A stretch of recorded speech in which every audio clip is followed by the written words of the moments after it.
What's up, guys? Michael from Halfway back with a brand new movie talk. Today we're going to be talking about the brand new movie Transformers Rise of the Beasts, and I'm going to do this one a little bit quickly because I am currently in our back house studio area and I am like 99% sure there's rats back here. When I was walking out here today, there is a big old rat hole in the door frame, and then I open the door and I see a lot of dust and dirt from where I'm assuming the rats dug through, and I'm pretty scared right now. Like I'm afraid that a rat is gonna like walk across my shoulder or like bite me on the foot or something. So like I gotta get the fuck out of here. I'm tripping right now, and yeah. So we're gonna be talking about the new Transformers movie today. It is the 7th installment in the Transformers franchise, and I'm not gonna lie, I'm a pretty big fucking Transformers fan. I know that these aren't the greatest movies and a lot of people do not fuck with them, but I just have such fond memories of when these movies were originally coming out. I remember going to Target the day the toys like officially came out, and then same with like Dark of the Moon. Like I don't know. I fucking love these movies. The Transformer movies are also literally what got me into making YouTube videos, because I would do like the toy reviews and I would do all that. So like those movies impacted me in a way that I don't really realize, and I like the movies. I like the Transformers movies. I don't give a fuck what anybody says. So every time a new Transformers movie comes out, I'm usually pretty excited. If it sucks, it sucks. I don't really care. I'm just invested at this point. So with Rise of the Beasts, it was no different. But the one good thing about this movie going into it was it seemed like they were finally going back to like the roots, I would say, and they're finally making a movie that fans have been wanting for years, since like the original Transformers movie. And honestly, for the most part, I think it's pretty fucking good. I would definitely say it's the best live action Transformers movie, because all the Transformers scenes in this are A1. Like the designs of the characters, the action scenes are fucking awesome. They all have actual character arcs, which is fucking great. This movie feels like the first time that Optimus Prime actually has like an arc and like an actual story, because I feel like in all the other ones he just gets sidelined and they focus on like Sam and Bumblebee, or then like the 4th and 5th one focus on, I don't really know, I guess Optimus, but still I don't know. This feels like the first time that they're really focusing on him, and he has, in my opinion, a really satisfying character arc.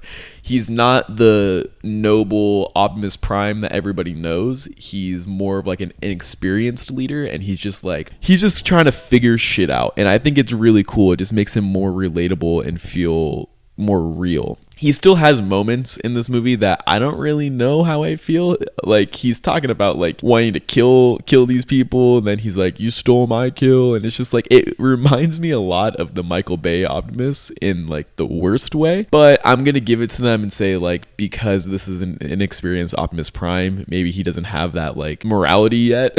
But so I hope in future movies he's not as bloodthirsty. And also I thought the music in this movie was fucking awesome, bro. Like as a Transformers movie fan, it was so cool hearing like the theme song pretty much from the first movie be used multiple times throughout this one. It just that got my nostalgia going, bro. Like they got my ass with that. And like I was saying too, like all of the action in this movie is fucking awesome, bro. Like the ending is some like Endgame level looking shit. Like it's great seeing a Transformers movie with action that you can understand. It literally felt like the cartoon come to life, which I really thought was sick. I was a little bit worried about all the different characters going into this movie. I felt like there was just a lot going on with like introducing a new team of Autobots, and then the Primals and Maximals, and then like Unicron, and then like all these fucking human characters. I felt like there was just a lot going on, but I think the movie handled everything honestly pretty well. Unicron was a lot better than I ever expected him to be in a live action movie. Like in The Last Knight, for example, they start to introduce Unicron, but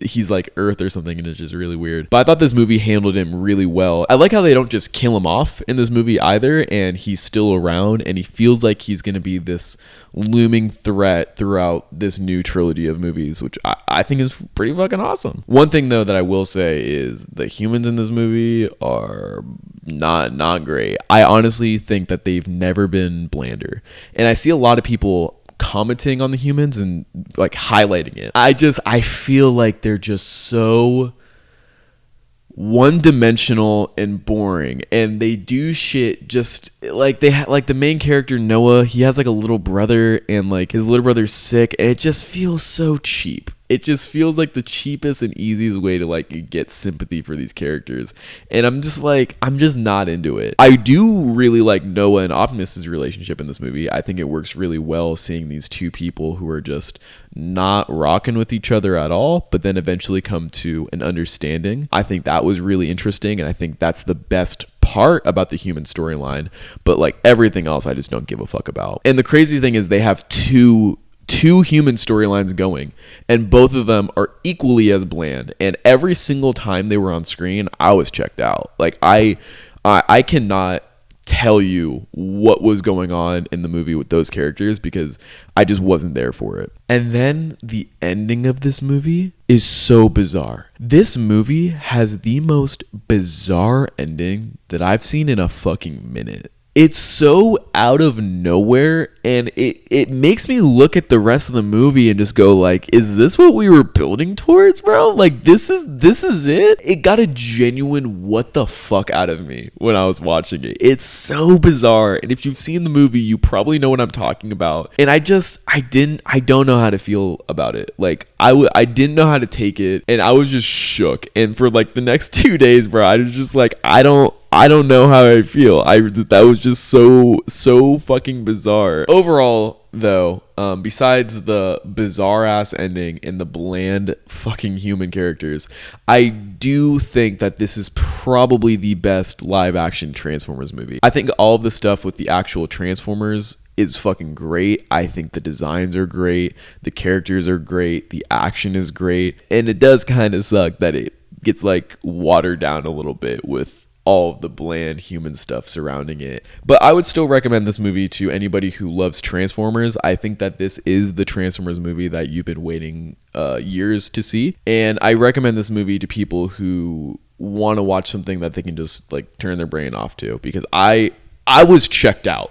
It got to a point where I didn't give a fuck about the story anymore, and I was just enjoying what was on screen. And for that alone, I think this movie was pretty entertaining. I had a great time with it. So yeah, that was my movie talk on Transformers Rise of the Beasts. If you want to hear me go into more depth about it, I have a podcast coming out with my brother on Wednesday where we talk all about the movie. We get into spoilers. I talk more about the ending and why it's so fucking bizarre. And also check out our stream here on YouTube. Usually it's Monday through Friday from 8 p.m. to midnight, but lately it's just been kind of all over the place. If you want to know when we're live, I usually tweet about it on our Twitter account at Halfwit Studios, so go follow us on there and you can know whenever we're live. And I'll be back next week to talk about the next movie in this June blockbuster wild release year, The Flash. We'll finally be talking about The Flash, and yeah.